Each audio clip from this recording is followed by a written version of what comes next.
frequency, my presence, me, my essence helps activate, helps heal, helps remove, alchemize, transmute different energies for you to be able to see this perspective from your sovereign space. I was taking my walk and I had to sit down like on the sidewalk. I felt really sick. So I'm sitting, I'm just breathing. And this just came to my heart, so I wanted to share it. I'm just looking, and I just like to observe and connect. And as I'm just very still, that nauseous feeling is going away. We're not going to talk about what it may or may not have been.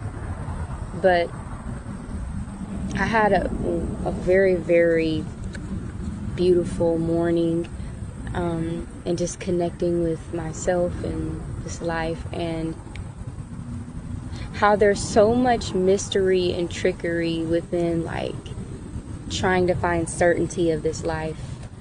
And there's so many stories and ways you can articulate, and so many different avenues of what really is, and how this really came to be, and this is what we need to do, and da da da da. And it's just like, let everybody stay in their avenue with what they're doing.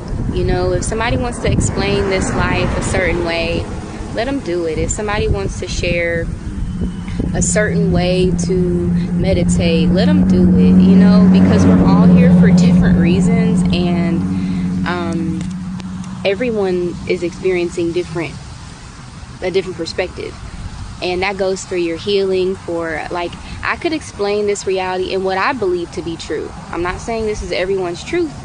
This is just what I've walked through, right? And the more that I remember who I am, and I'm just learning and remembering, not necessarily learning, but you get to a point where no one's stories trigger you, you know, no one's way of explaining something bothers you.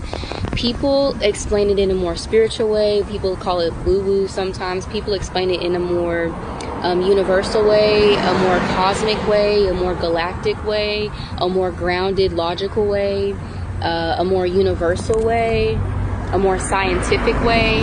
There's so many different ways to explain this experience, but knowledge is not the thing that is going to allow you to enjoy this and do what you're here to do, experience what you're here to experience. Knowledge is beautiful, and knowledge is assisting you, but if you don't focus on the experience of it, you're not going to get to